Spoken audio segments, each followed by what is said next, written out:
Hey guys, welcome back to my channel. I hope you've all been having a lovely week. Today I wanted to come on here and speak to you guys a little bit about some ways that I've been trying to support my energy levels, especially now as a mum, but this does apply to everybody. But I just think for mums especially, there is a lot of things that you're juggling. So at this point in time, at least, I only have one toddler, and I already find this to be quite energy intensive. I'm at home with Florence 24/7. I just feel like I'm on my feet all day. So in between, basic housework, cleaning, and just keeping on top of things, taking care of Florence and all of her needs, breastfeeding. I'm still breastfeeding, although that is slowing down a fair bit. She's nearly 2. On top of all those things, you're also contending with, for a lot of the time, poor sleep. Sleep is something that's just here and there. Some nights are good, some nights are bad. And sickness, which is more of a frequent thing now in our households. I feel like we're bringing in things from the park, and then everyone takes a little bit of a hit in terms of sleep again, kind of goes out the window. All that to say that being a mum is a lot of work, and it does require a lot of energy. And a lot of the time you are pouring out of your own cup, which is a beautiful thing. But at the same time, I think that it's really important that we are intentional and mindful with how we can support ourselves, because at the end of the day, as cliche as that sounds, you can't pour from an empty cup, and it's important that we do also do small things to take care of ourselves. And that doesn't have to mean having all the free time in the world, but also I think it's just in our daily habits, how are we taking care of ourselves as well as the people around us? And of course, in motherhood, there are a lot of things that are outside of our control. I cannot fully control how a night's sleep is going to go. And depending as well on what season of motherhood you're in, if you have a very tiny baby, things are going to be very different. But no matter what, I think there are still some small ways that we can support ourselves, support better energy levels, and that's what I want to talk about today. So lately, this has kind of just been a focal point for me too. I find sometimes that by the time Florence goes down for her nap, she's on one nap a day at this point in time, but sometimes by the time she goes down for her nap, I find that I'm just flopping onto the couch, scrolling on the phone, and I just feel like I don't have the energy to do a whole lot. And of course, there is a time for rest and putting your feet up, but I think there's also a few tweaks that I've been looking to make just to help support my energy and give myself a little boost. Some things that I know that I haven't been doing super well lately. So that has been where I've been making some tweaks lately. So I thought I'd take you along for those. And first up, I wanted to chat about the nutritional element. And let's start with breakfast. It's either going to set you up right or it's going to set you up wrong. So I've been focusing on just getting a really protein-rich breakfast in the morning. So my go-to in the morning has been a cooked breakfast. So I do some mushrooms and some bacon.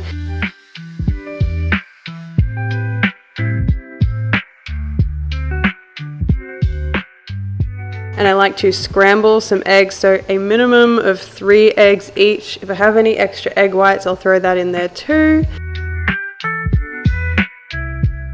And then I also like to give it a good grating of cheese and some fresh chives. Really just putting some effort into breakfast in the morning and making sure, as I said, it's rich in protein, rich in fat, and then some whole food carbohydrates, which I'll show you in a second. And alongside my breakfast, I also like to do a cup of milk with some collagen peptides, so just adds in a little extra protein and nutrition generally just from the milk, so adding in some minerals, all the things that our bodies need. And so I tend to eat that in the morning alongside some oats. So I do a small amount of oats. And oats honestly is just a pleasure thing for me. I just love the taste of them. You could sub it out for something else, but I just find oats really easy, and I have just a small amount of that on the side. And I always try to make sure that I eat the eggs first, so protein first, then followed by a small amount of carbs in the morning. So just making sure that blood sugar is going to be nice and stable through the morning. Now, moving on from breakfast, but still on the topic of nutrition, I've also been trying to kind of dial in my snacking. So I feel like especially when you have a toddler, you end up eating a lot of little toddler snacks throughout the day, like toddler leftovers. So it'll be a little bit of fruit here, a little bit of this and that, just kind of dribs and drabs.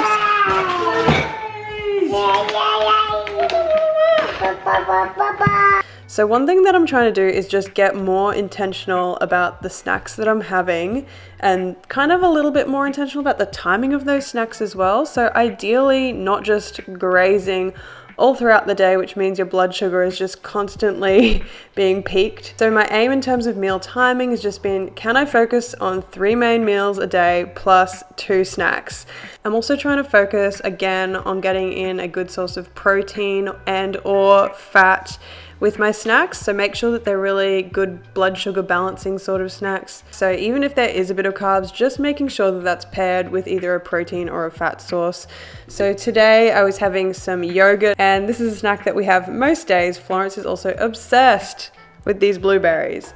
She's obsessed. They're really expensive. They're from the health food store. So I'm just having some full fat yogurt mixed in with some blueberries, and that is snack 1 of the day.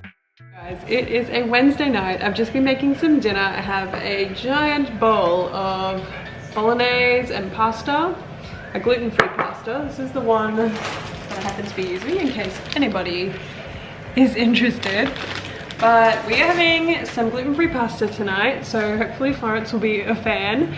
I'm just trying to encourage her to eat like some meat as well, so like a bolognese sauce is perfect for that. But I was in the habit of doing this for a while, but I stopped when I ran out of apple cider vinegar.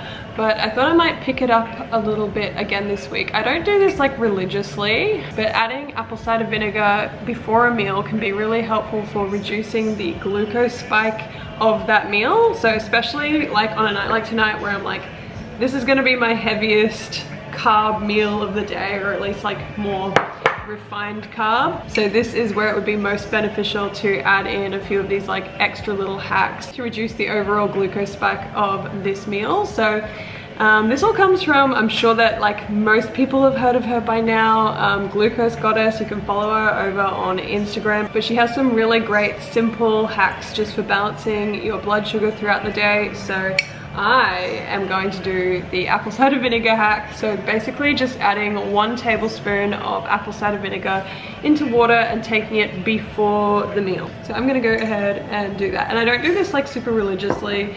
I think it's just good to add it to like 1 meal a day. It doesn't have to be an everyday thing either. So I'm gonna try and get back into the habit of it a little bit, maybe do it like once a day.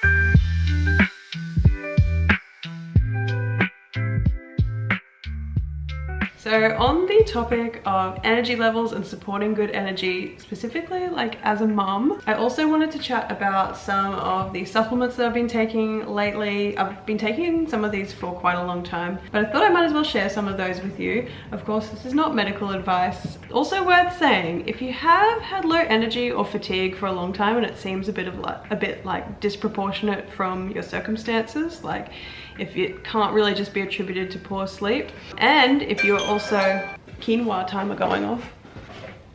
As I was saying, if you've had fatigue, and especially if you're postpartum, so if you're pregnant recently or you're breastfeeding, or even just like the demands of having small children, I think it could also be really worthwhile getting some blood tests and things just to see where all your different levels are at. So specifically things like iron, B12, thyroid markers as well, just to make sure that there's nothing else going on, or if there's something that needs a little bit of topping up, because definitely pregnancy and breastfeeding can be very nutritionally demanding on the body. So making sure that everything's where it needs to be never hurts. So with that said, I'm going to jump into some of the supplements that I've been taking. I don't think that I'm necessarily deficient or low in anything at this point in time, but I'm really just trying to continue to support myself, especially at the moment while I'm still breastfeeding. So one of the first things that I'm taking is a desiccated liver supplement. So this is by Ancestral Nutrition.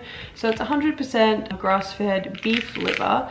This is not sponsored, by the way. None of these things are sponsored. But beef liver is also just a really good source of all the things that you'd normally find in liver if it's part of your diet. So it's going to be high in iron, B12, a lot of your Bs, and I kind of just see it as a general good multivitamin. So has a little bit of everything in a natural form. So especially like I'm not always really on top of eating a lot of beef liver in my diet. I kind of go in and out of phases of being kind of better at that and not so good at that. So this kind of just bridges the gap a little bit. And I don't personally feel that taking like the dried liver is as good as eating real liver in your diet, but it's better than nothing. So specifically in terms of energy, I think of like iron, B12, and just your Bs in general. There is a small amount of iron in beef liver caps. So that's one way that you can add a little bit more iron into your everyday. The other thing that I take religiously and that I have been taking for a long time is magnesium. So always look for a magnesium glycinate. So a glycinate form of magnesium is just better on your digestion. It's going to give you less like bathroom problems, which some forms of magnesium can cause. So like your magnesium oxide can result in a bit of diarrhea and things like that. So glycinate is really well absorbed and is easy on digestion, and I like to take that at night. So we know that magnesium is really used up during periods of stress. Feeling a bit frazzled, I feel like magnesium is one of the first go-tos, and most people tend to not get enough anyway, just because the soil is depleted. So in my opinion, most of us could use a little top up on our magnesium. So I take magnesium in the evening before bed, and I've been taking magnesium for forever.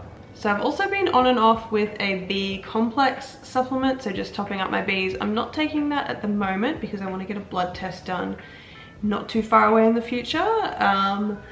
But that is another good one just for general energy levels, just to make sure you're getting enough of your B12, and just all of our Bs are really crucial for energy metabolism. So making sure that you're taking a good quality B complex can really be helpful. And the last one, I wasn't sure whether to mention this or not. I'm also taking creatine. This is a kind of newer one to my stack. So creatine, good old creatine, has been around forever. It's used as more of a workout supplement to help with like exercise performance and things, but there has been also research into the mental cognitive benefits of creatine, and there was one study that I am going to probably get things wrong, but essentially it helped with cognition after experiencing sleep deprivation. So as a mum, I need like all the help I can get with cognition, especially because sleep is here and there.